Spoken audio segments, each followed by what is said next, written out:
Hello and welcome to this SlimDevOps episode 46.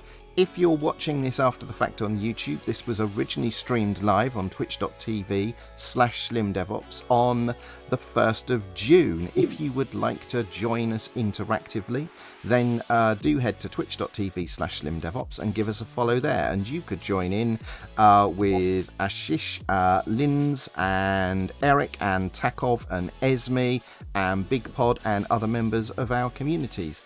I'm very excited for this one today because I am joined by Eric Smalling from Snyk. Hello Eric, how are you? I'm well. Hopefully everybody out there is as well as I am. I hope so too. I think we met very briefly at KubeCon a couple of weeks ago, didn't we? Yep, out there in Valencia, Spain. Yeah. Good time. It was a good time, wasn't it? It was terrific. So did you have any paella? Oh yes, we did. Yeah, so we were. Our booth was next to Stacklet, and they had local knowledge, and they were super advanced in that they booked a table at allegedly the best paella restaurant in Valencia some weeks in advance, and we were totally successful. Lindsay and I were totally successful in gate crashing that party and taking up a few spare seats at their table. So yeah, we did. It was really good. What about you? Yes, so my co-presenter for one of my talks is a native Valencian, and she also, the local connections, and we ended up going somewhere that I think the pan they made it in was like bigger than the frame here. I can't hold it. Yeah. It was Can't amazing. do it justice. Yeah, it was good. Yeah, so yeah, we had a good time. How was KubeCon for you? For the event itself. It was great. This was my first in-person KubeCon. So I've done Mine too. virtuals, and I've been to obviously other conferences, but it was great to see a lot of the folks in CNCF community that I know virtually. I had started working on the VMware Tanzu team right as COVID hit. So there's a lot of folks that are fairly well known in the Kubernetes space that I knew from Zoom windows that are like this big. And Right. Finally good to meet them all in person. Yeah, so similar to you, this was my first in-person KubeCon, which was obviously lovely, but what was even lovelier still is it was my first opportunity to meet 5 of my colleagues in person for the first time. So yeah, as we're talking here now through the power of the internet, that is the only way that I'd interacted with everyone at Slim. So it was lovely to meet Lindsay and Aisha and Ivan and Kyle and Britton J in person. It was great.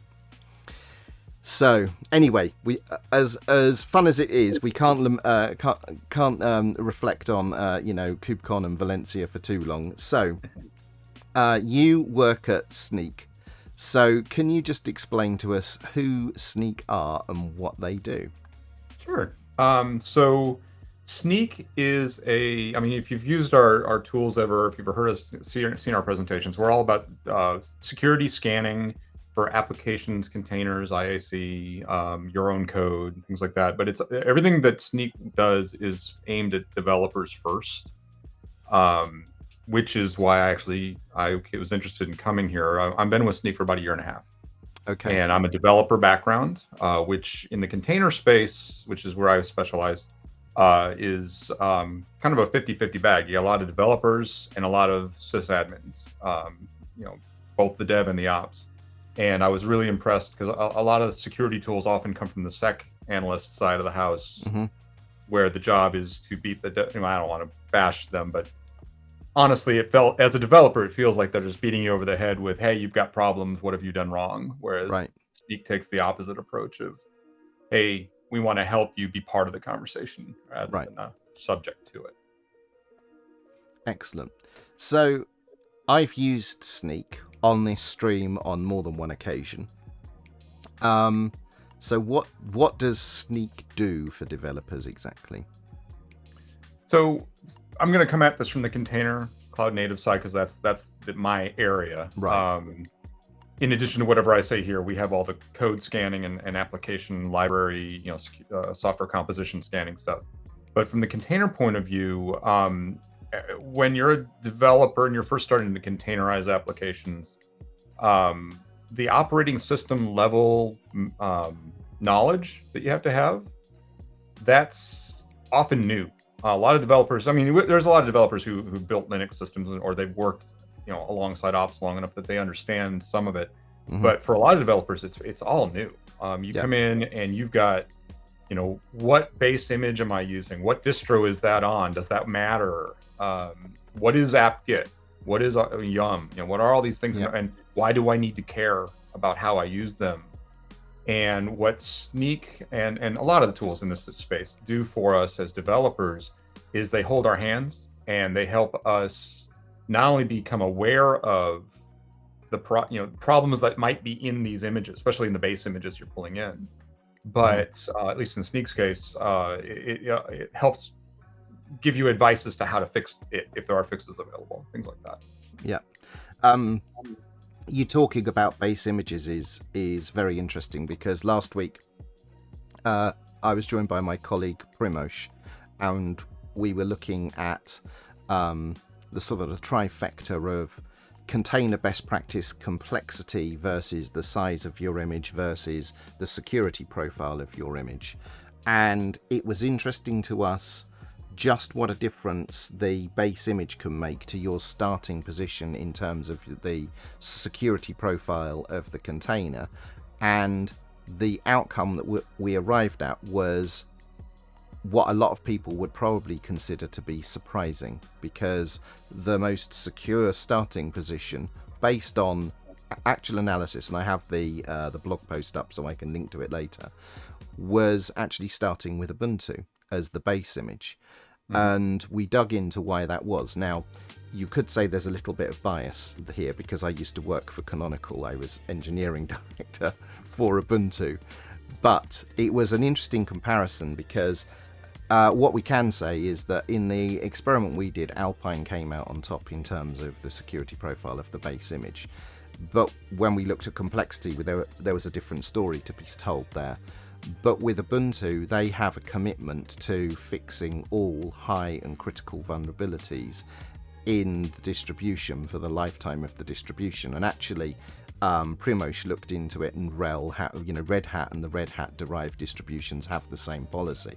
So actually, it was surprising that although those base container images are larger, their security profile was certainly a lot better than, say, something that's based on Debian, which a lot of the sort of official projects that put out Slim containers, like language-specific Slim containers, and even distroless, which is also derived from Debian, doesn't have that same commitment to, patching vulnerabilities in the distribution and the packages itself. So we had some interesting findings there, and I think we'll loop back to that again a bit later, because I think you're going to show us something quite interesting today. Yeah, I've got keyed up a very vulnerable Tomcat server that we can take a look at here and see what can happen if you're not watching out for these kinds of things. Okay, so shall I switch over to your view? Sure. Okay.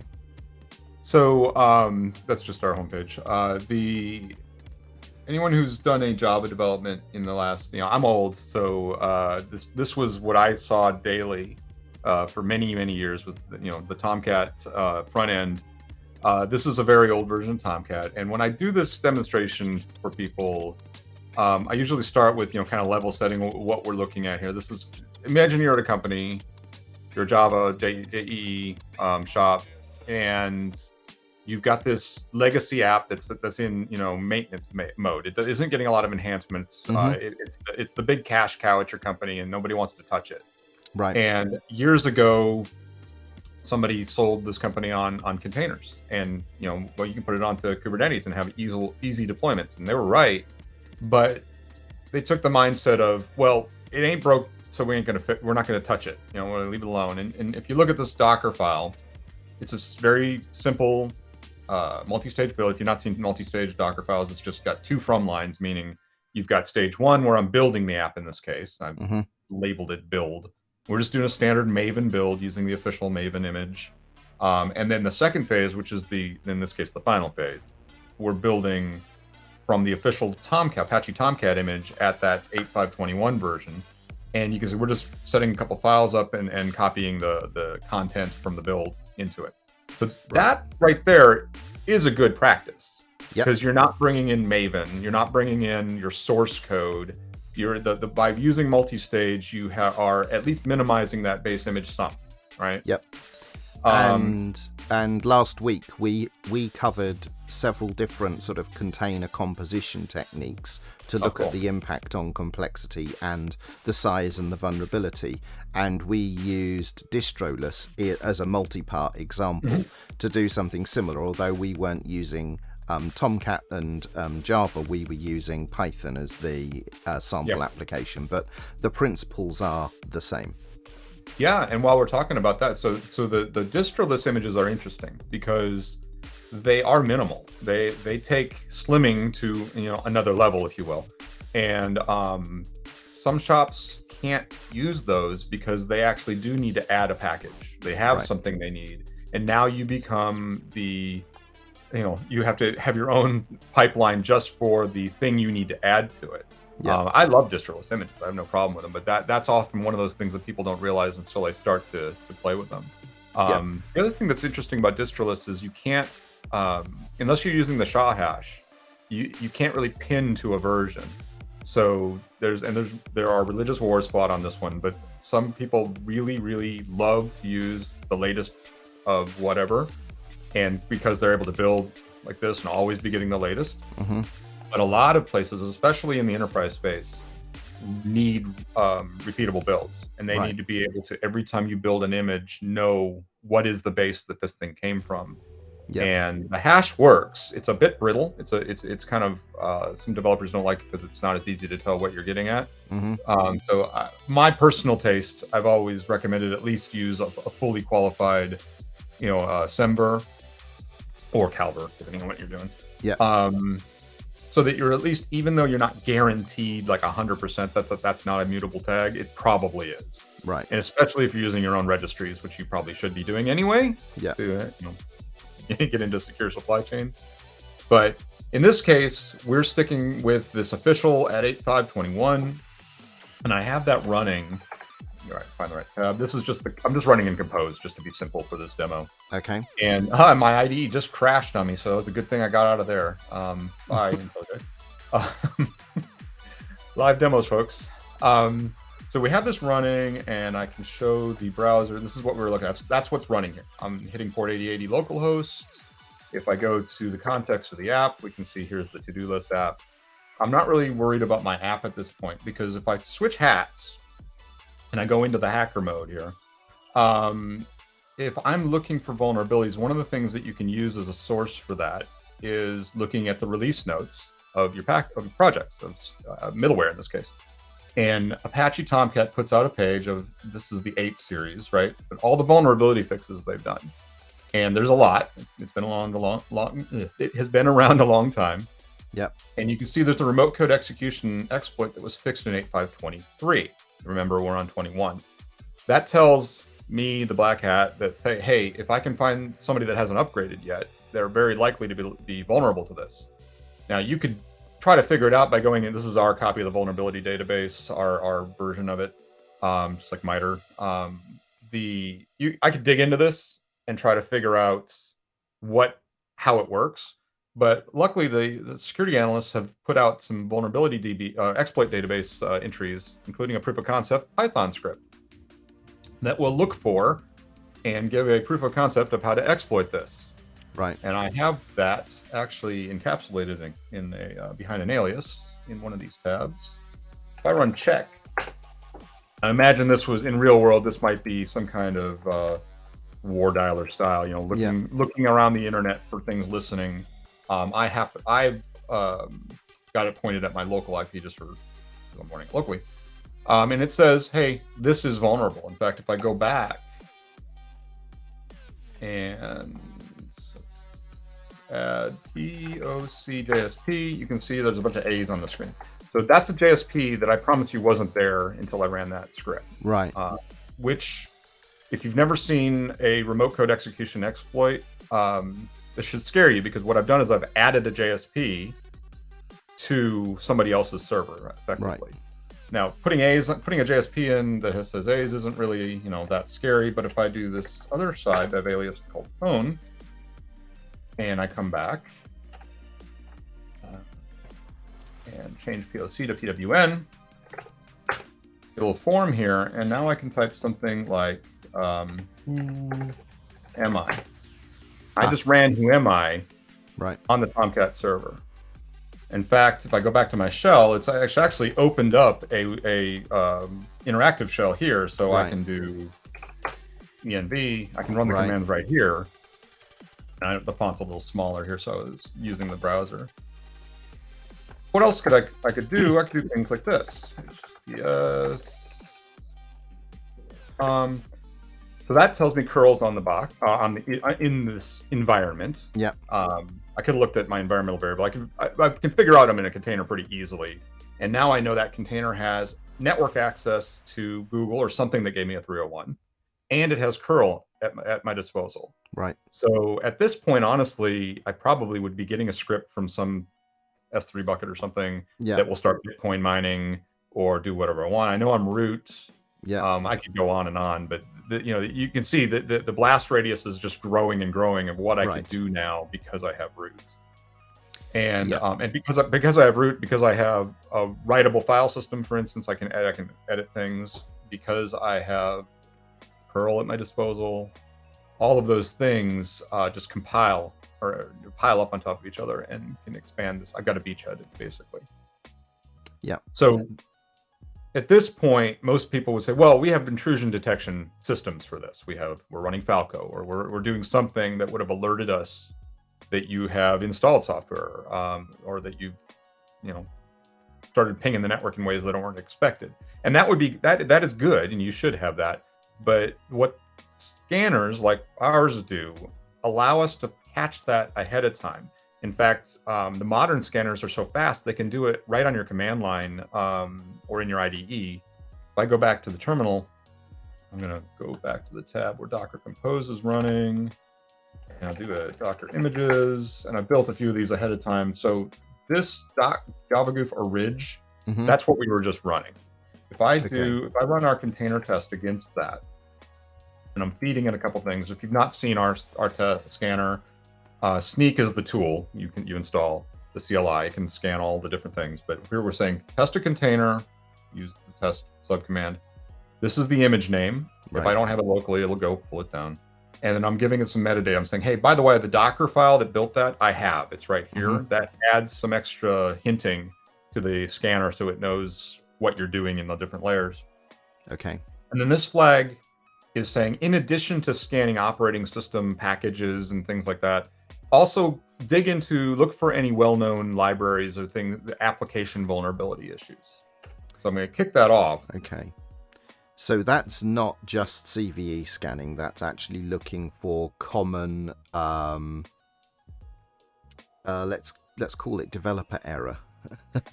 So this one actually is CVE scanning. There is another piece to Snyk that if you're going against the source code, Snyk code they call it, will actually look for developer error and other things like that. I can show you a snippet of that later.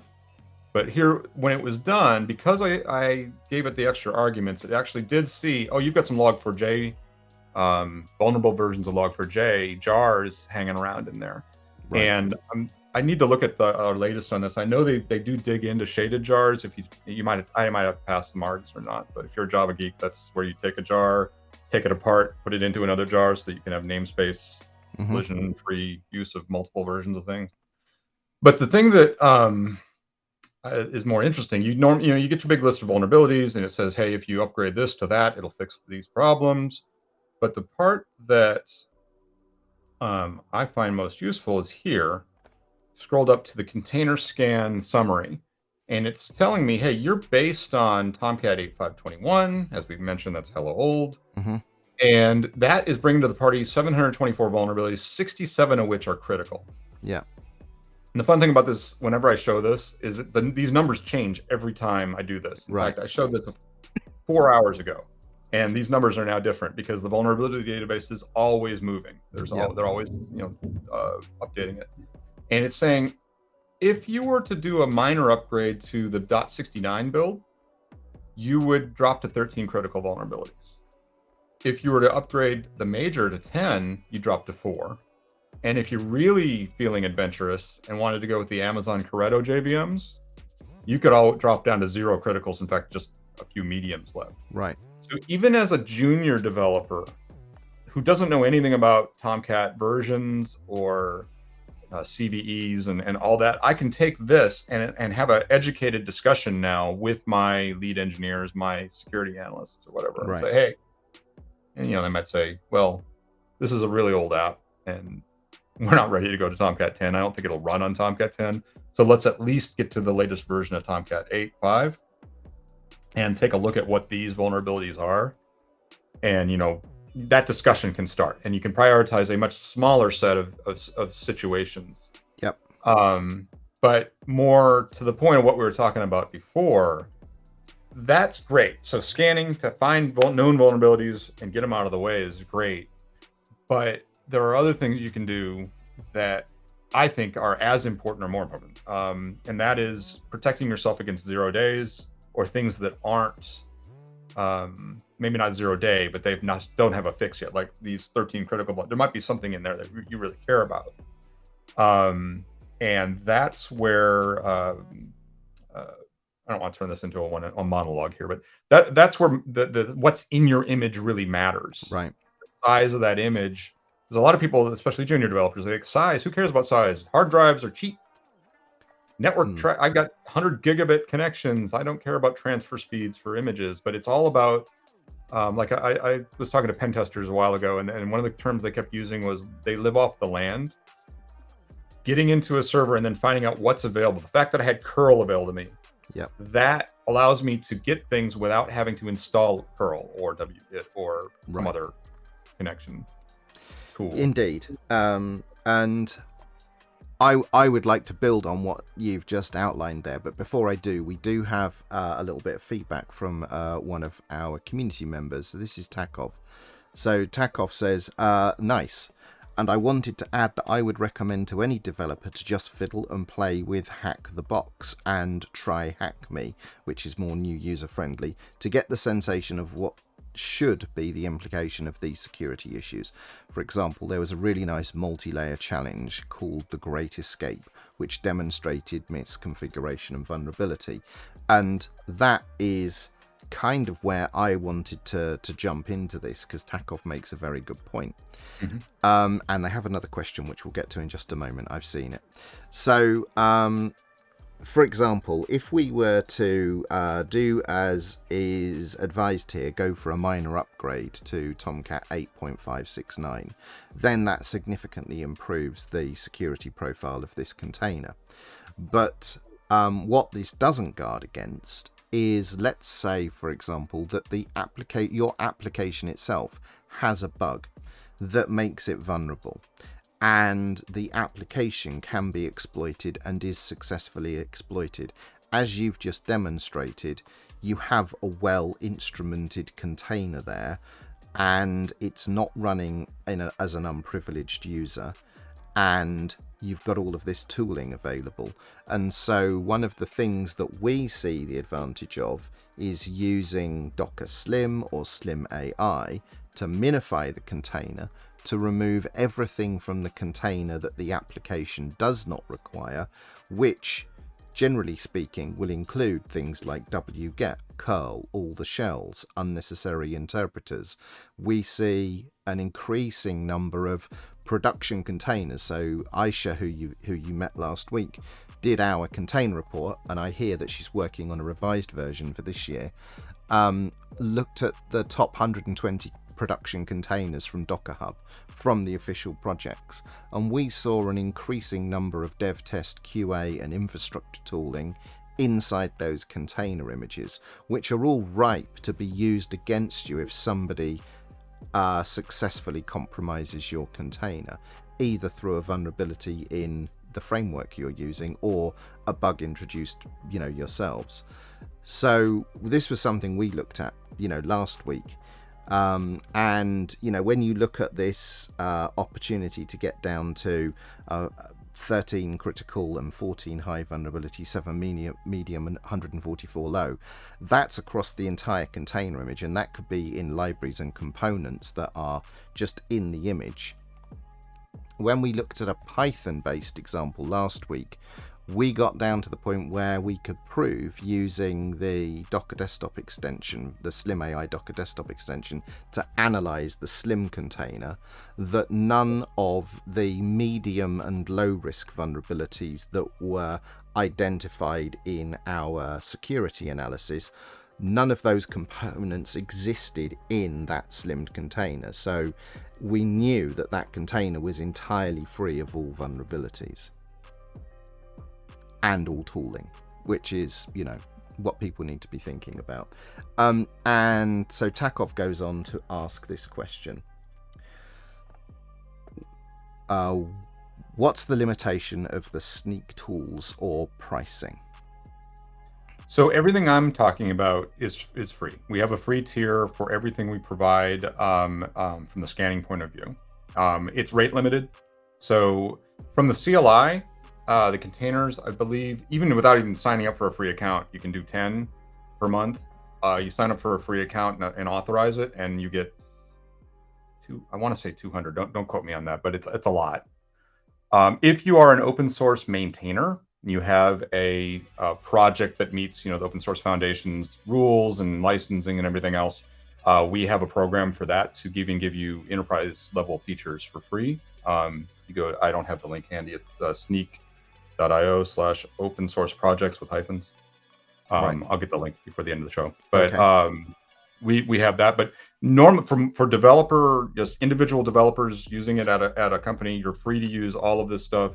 What you get for the paid tiers is things like reporting, things that the enterprise would care about, service accounts, so that you have tokens for your CI systems. You have grouping, or multi-org stuff, SSO things, all that kind of stuff. Those are in the paid tiers, but all of the scanning capabilities are available in the free tier. Excellent. So we also have our podcast with us, who a prominent member of the Erlang community, and is also Eric, called Eric. So our Eric asks, which languages are supported for the Snyk code scanning? So that is available, I believe, on the Snyk code product. So I went to Snyk.io, clicked on products, and they've updated the site, but the logos are all there. Most of the most common ones.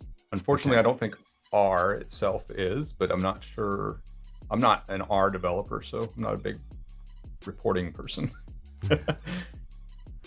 Okay. So there we go, Eric. That answers your question, hopefully. And I see that Walid Shari, that you've said that the limitation for you is at work, you're disconnected. Can you elaborate on what you mean there? And if you've got a question, let us know what it is. And also, hello to John. Hi there. How you doing? So, you've demonstrated that Snyk can give you actionable advice in order to improve the security profile of your container images. And I believe, isn't Snyk integrated into Docker itself these days as well? Yeah, through the partnership we have with Docker, the Docker scan command, which is available on Docker Desktop and on Docker's command line for Linux, that actually runs Snyk scanner in a container kind of behind the scenes. Right. It runs with the app vulns turned on, so you'll see the same kind of output you just saw. It also powers, if you're a paid Docker Hub user, the scanning that's built into that registry. It backends to us. We also have, as you were mentioning, the Docker Desktop extensions. We have an extension that allows you to have a web UI, or no, a GUI UI view of the same kind of scanning output. Yeah. Very similar. The Snyk, if you set up a free Snyk account, the web interface you can set up gives you, this is a scan of the same Git repo we're looking at right now. And our Docker Desktop extension looks very similar to this with the colored, prioritized things. For Right. instance, if I go and look at the Docker file, the static analysis of it, you're seeing much of the same information we just saw, along with a prioritized list of what is vulnerable here. And so similar information where you can click through on the extension, it'll take you into here and show you this kind of detail. Yeah, I was just seeing if I could try and bring this up. So let's actually show what that looks like. So here's my screen. I've got Docker desktop running here. I see there's some other questions, so I'm not ignoring you. I will get to them. I can see there's a couple of bits of feedback. So in the current versions of Docker desktop, this is what the extensions marketplace looks like. And I've got a clean install running here. So let's go and find. Here we go. Here it is. So we can just click install. So this is, I love this. We've so Slim.AI have an extension as well, and you'll also see I've got the Tailscale extension installed. Tailscale is my new most favorite thing that I can't believe I didn't know about until earlier in the week, and I am now making good use of in all of the places. So I know there's a bunch of Linux nerds in our community, so very quickly, Tailscale is built on top of, oh gosh, what's the VPN? WireGuard, built on top of WireGuard, and does a really nice job of sort of seamlessly connecting your well, not just your containers, but anything. It's fantastic. I absolutely love it. So if you're not familiar with Tailscale, definitely go and take a look. It's great. So I've got your extension installed. Let's just click open here, select an image. Do I have... here we go. Here are some of the container images that I was working on last week. So let's do... let me just try and pick a good example. These are all the Slim ones, so I don't want to do a Slim. Here we go. Let's do this. So this was a distroless container. And this is before it's been minified with DockerSlim. So if we have a look here, interesting. So this is a different set of reports. Yeah, okay. So this is the same. Here we go. And this was interesting to me. So we look at these low risk reports, and what I can remember discovering is that most of these were this here was removed by slimming the container, because these are simply, this is all to do with file system utilities, which you don't need. But obviously libc, that has to stay there, and usually, yeah. That vulnerability obviously, or its associated vulnerabilities, persist in the container image, unlike the Ubuntu image, where those vulnerabilities don't exist at all. So there we go. There's a view of the Snyk in action. Is there anything else I could show off in here? Can I click anything else? I mean, if you wanted to know more about any one of them, there's the link at the bottom of each one. You click that, it takes you to our vulnerability database. Yeah. Which is, very similar to the MITRE database. Just if our analysts have added anything to it, you'd get extra info there. Yeah. So what was interesting about this is that our application was a Python application. So what you then discover is there's a bunch of low risk vulnerabilities in Python itself, which allow for code execution. And that was specifically in a pure Python module as part of the standard modules called MailCap. And because our app didn't use that pure Python module is actually removed from the Slim container. So consequently, these vulnerabilities do not exist in the Slim container, because that Python component is just entirely absent. So, what was interesting was, even when there are vulnerabilities specific to your language ecosystem or framework, you can mop them up entirely by further minimizing the container. Yep.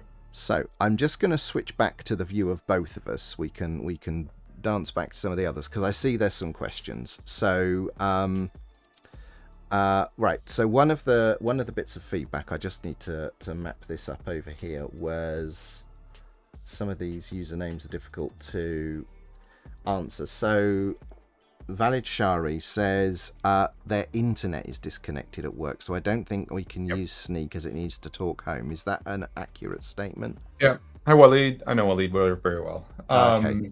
So yes, so our tool is a SaaS-backed tool. It does require that when you run the command line or the IDE plugin, which just runs the command line level API calls behind the scenes, it's going to call back out to our SaaS solution. The enterprise class tool does have some on-prem options, but the free tools do not. Yeah.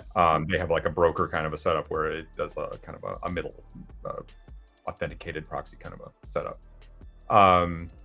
The other direction can happen though if you're using a publicly visible code repository. You can use the Snyk web interface to attach to it. But again, for Waleed's point of view, if they're blocked from getting to the internet, their code probably also isn't out on a publicly accessible code repository. So those would be the customers that would want to talk to our teams about the paid tiers. Okay. So Takov, you're welcome for the detailed answers. So thank you to Eric for providing detailed answers.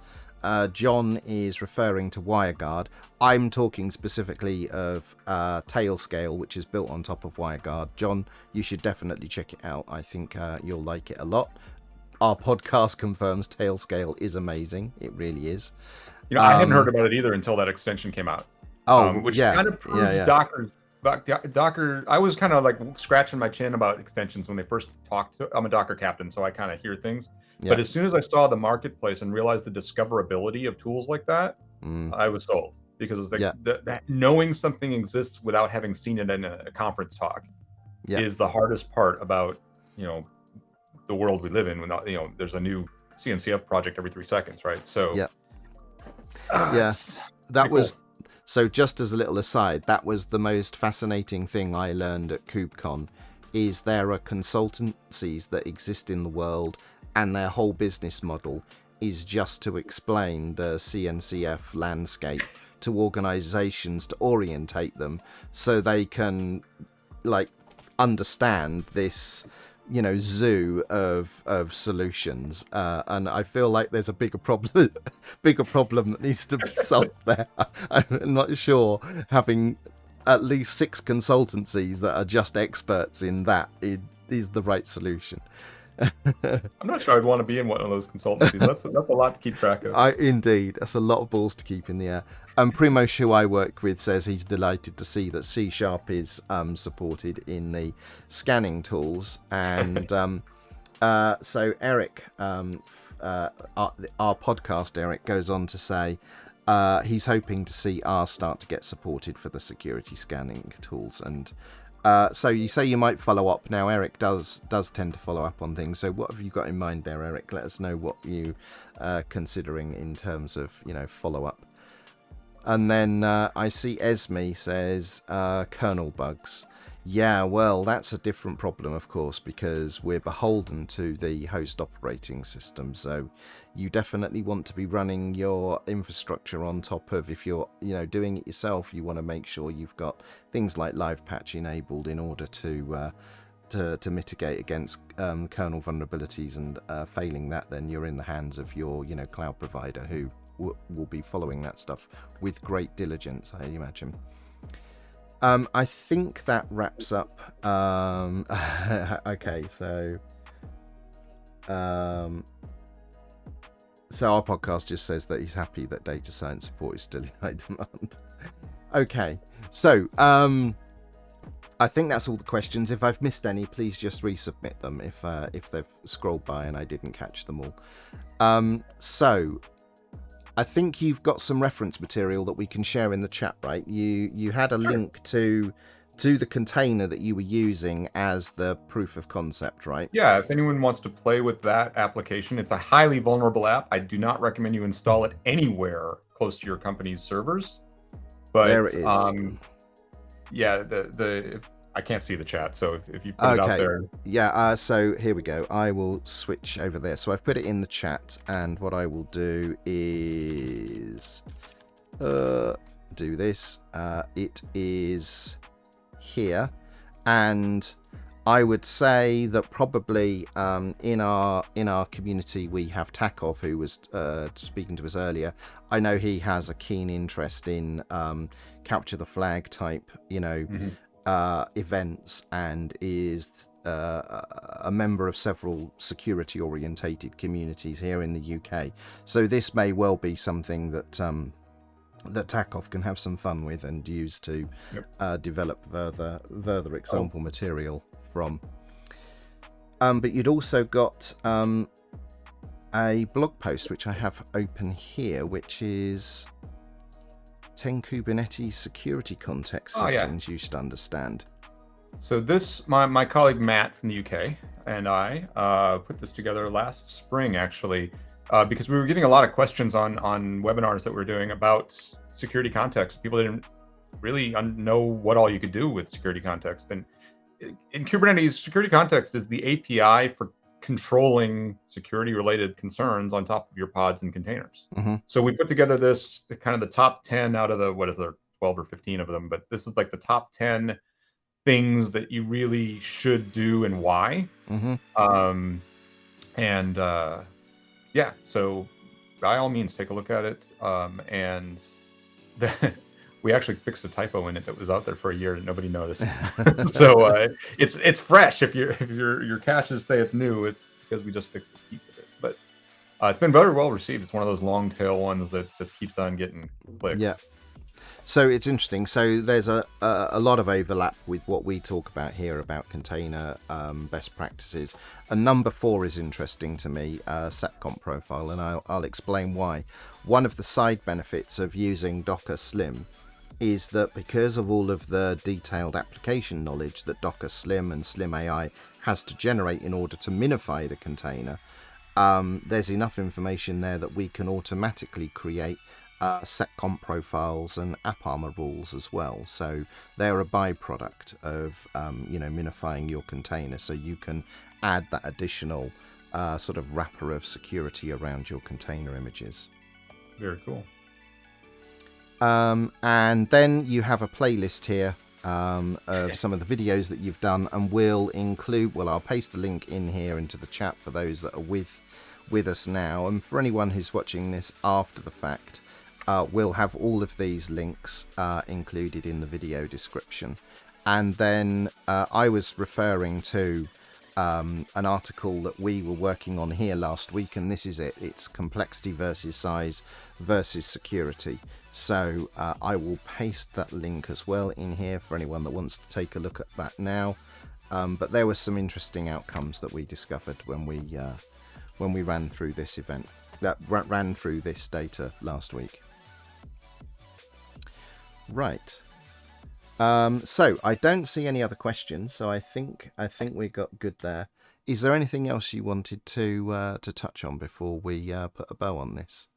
The only other thing, so I will communicate up the desire for R scanning to the powers that be here. If you would like to do the same through the more formal channels, you can go to Snyk.io, and there's a little chat button in the bottom right. You can click that and send it to our chat system, and it'll get eventually made into a ticket.